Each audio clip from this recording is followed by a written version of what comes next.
Hey, what's going on, everybody? Welcome back to the channel. In this video, I'm going over my Draftkings and Fanduel NFL Week 12 picks for Sunday. We have an 11-game slate tomorrow, so let's go ahead and get started.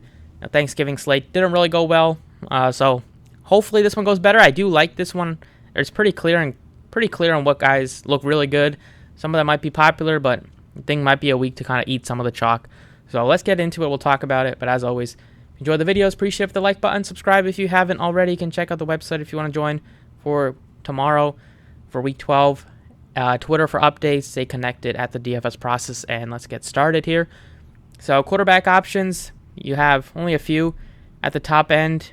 Two guys above 8K. Lamar is right at 8K, and Mahomes is 82. The Chiefs going up against a Rams team that's been awful all season. Mahomes has kind of taken over the MVP race with basically his last month. He's just been really, really good. 30-plus DraftKings points in all of them, throwing for so many touchdowns during that stretch, at least three in 3 out of the 4 games. So he's thrown for 11 in the last 4 games, and they continue to win. Able to pull out the victory last week against the Chargers, and last second Kelsey touchdown. This week they're going up against a Rams defense that still has a lot of superstar talent back there, but with Stafford missing again this week, and with their season kind of really over, could see some of them start to think about the offseason a little bit more. So I think Mahomes still gives you the highest ceiling on the slate. Lamar Jackson's been kind of disappointing this year fantasy-wise, especially with the way that he was drafted. He's only had 2 really, really good games. Otherwise, he's been average or below average. In his last 5 games or 6 games, make that 7 games, he's only dropped over 20 fantasy points once. So he's pretty risky, even though it's a decent matchup against the Jacksonville Jaguars. I'd rather go with some of the value quarterbacks that I'm looking at, like Kyler Murray. He finally has a week where he can have both of his number 1 wide receivers out there. Of course, there is no Rondale Moore this week, but he has Marquise Brown is activated, and Hopkins obviously is still there. So after missing last week, we'll see how he bounces back. Haven't really heard anything about his hamstring issue, so he should be good to go. Thought it was an ankle last week, but I think it'll be good to go for him. He's at a very reasonable price tag. First time this year he's been below 7K, and it's a matchup against the Chargers, who do give up a lot of points in general. So I wouldn't be surprised if Kyler Murray has a good day. Right here, I'm looking at Murray, Joe Burrow, Tua looks good as well at $6,900. Gets a great matchup against Houston, and he's been also really, really good all season for the most part. Only 3 picks, 18 touchdowns. Burrow gets a good matchup against Tennessee in that pass defense, and then you get a nice value quarterback in Geno Smith, who's been he's been really nicely priced all season. It started off being really, really cheap, but he's still very affordable at $6,000. It went down by a couple hundred last week, and the matchup is really, really good against the Raiders this week. He's at home. He's going up against a defense that's giving up almost 250 passing yards and over 120 rushing yards per game. He'll contribute on the ground a little bit. So expect Smith to really contribute and to probably put up good fantasy numbers again this week. So in terms of the value quarterbacks, he's my favorite. You could take a shot on Tom Brady if you wanted to. And those are my favorites. I'm not looking at going cheaper than like 56. If I were to, like Mariota looks okay. Maybe Tannehill for tournaments, but I'll probably stick with like Geno Smith, or if you're making a lot of teams, throw in like Murray, Burrow, Tua in some of them, or even Herbert. Running backs, you have about 3 running backs that are going to get a lot of ownership that are cheap this week that I kind of find it tough to pass up on, or some of them at least. You're probably going to have at least 2 or 3 of them in most of your lineups, but it's probably a week where you want to go cheap at running back. Your payups are McCaffrey against the Saints and Eckler. I mean, they make good sense for contrarian tournament plays, but feel like the real gold is going with some value running backs, just because there are a lot of them that are going to benefit this week with injuries. No Mixon, so P. Ryan's going to benefit. No Fournette this week, so obviously Rachaad White's going to benefit, and Mostert is doubtful. Looks like he's going to miss, so Jeff Wilson is going to benefit. So those are the 3 that I think you probably want to start with in cash games for sure.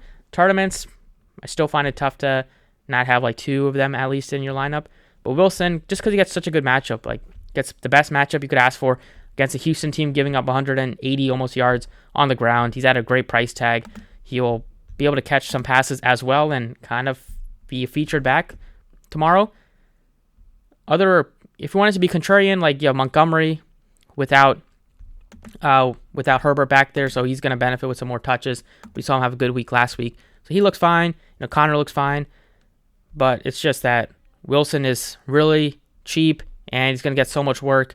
P. Ryan is also really cheap. He's coming off of a crazy good week last week where he had 3 receiving touchdowns, and in that crazy game against Pittsburgh where they combined for 67 points, and he's probably going to get at least double-digit rushes as well.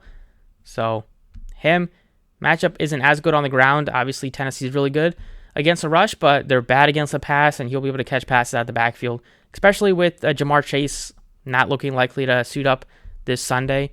So have to wait at least one more week for his potential return. And then you're going even cheaper to get to like Rachaad White, who's $5,100. He was taking some snaps away from Fournette anyways this year, and now we finally get a week where it'll all be to himself. Last week he had 22 carries just with Fournette hurting himself in that game, and he didn't have any targets that week, but he's been able to catch some passes this year. Sometimes it'll be on third down situations, and this is his week to kind of show what he's got going up against Cleveland. They're pretty poor against the rush as well, bottom third. Those are the 3 running backs I think you want to start with definitely in cash games. It might be kind of a balanced week because wide receivers, Kupp is on IR. That takes a big hit. Jefferson played on Thanksgiving, so you don't have him. So you only have a few at the top end that you're going to be worried about breaking the slate. And Tyreek Hill, Devontae Adams definitely are capable of doing that, but Seattle's defense has been good this year. Maybe they'll be able to slow down Adams a bit. And then like Hopkins, he looks good. His price tag is cheap, but Marquise Brown is back, so we might have some more competition with targets there, even though Moore is out. And then 7K, you have Waddle, who I do like if you don't want to pay all the way up for Tyreek Hill. But the 6K range, you have a ton of good options. You have Higgins without Chase. You have like Olave and Evans. They're probably like going to get overlooked this week because you have so many guys that are cheaper than them with like Metcalf. I love Tyler Lockett at 62 if you want to pair him with Geno Smith. You don't even need to pair Geno Smith with anybody with the rushing upside that he'll give you, but Lockett is really affordable. He's been very consistent this year as well. 5 touchdowns, 3 in 3 straight weeks, and even though he doesn't get like 10 plus targets every single week, usually he catches most of his targets, so he's able to kind of give you good fantasy production. He's had some good games, some big breakout games this year, and typically he hasn't dropped under 10 fantasy points in all but 2 games this year, so he's been very consistent at this price tag, and just how good of a matchup it is. Expect Lockett to have at least a reasonable, if not very good game. Another option is definitely Keenan Allen, who's only 61. You also have Chris Godwin, who caught his first touchdown last week. And he's been really good with the targets, so he's pretty safe for cash games and still gives you upside for tournaments. And you even have, like, McLaurin is only 58 going up against terrible pass defense in Atlanta. Kind of had a quiet week last week, but anybody going up against Atlanta is going to have your attention, especially number 1 wide receiver, who's only $5,800. So I love McLaurin. Keenan Allen, Lockett, Godwin. If Samuel happens to miss, you have Ayuk here. There's so many good options in that low 6K range. In the 5K range, Josh Palmer is going to be the number 2 wide receiver without Williams this week. And, then those are like the main pieces. Other options will be Drake London without Kyle Pitts, sub 5K. Also have Juju Smith-Schuster without Tony. And they haven't got much production. Well, basically just going to be Juju and kind of like MVS handling most of the work out of the backfield. And then you could look to like Wilson for tournaments, gets a new quarterback back there, and maybe he's actually be able to get some targets and not just overthrow 5-yard passes like we saw Zach Wilson be doing last week. So, these are like 6 guys to get you started for your DraftKings lineup. I mean, these are great cash plays. You can throw them in tournaments as well, or at least some of them in tournaments. You don't always have to just go with the lowest owned player in tournaments. Tight end wise, probably a position where you can pay up a little bit at tight end or go with a mid-range option at least. Like Andrews looks really good. Kelsey looks good as well, but Andrews probably be the best point per dollar play just with his price tag if you're not able to get up to Kelsey. Other options that I'm looking at would be, doesn't look like you're going to get Fields because they elevated the practice squad quarterback, so not interested in Cole Kmet if he doesn't have Fields throwing him the ball. But, Dulcich without Jerry Jeudy and like Sutton I didn't even talk about, but he looks good this week as well. Guys in the 3K range, you have Evan Ingram. He had a touchdown call back with a penalty last week, but Austin Hooper is starting to really become a factor in the receiving game for the Titans. I thought he would be for most of the year. He kind of got off to a terrible start. 1-2 targets for most of the first half of the year, and then since then, it's been a lot more targets, a lot more yardage, and touchdowns finally came last week for him, so he definitely looks appealing. Hayden Hurst without Chase going to get targets there. And that's pretty much it. Defense-wise, two favorites are definitely, like, value would be the Chiefs going up against Perkins this week, quarterback for the Rams at home. And then the Jets, assuming Fields doesn't play, they've been really, really good defensively this year. I mean, if they had a competent quarterback back there, they would have much more than... I mean, they still have a good record this year, but probably would have only had like 2 losses or 3 losses because their defense has been that dominant for most of the year. So Jets and Chiefs defense, what I'm looking at. And that's it for DK. Let's talk about FanDuel.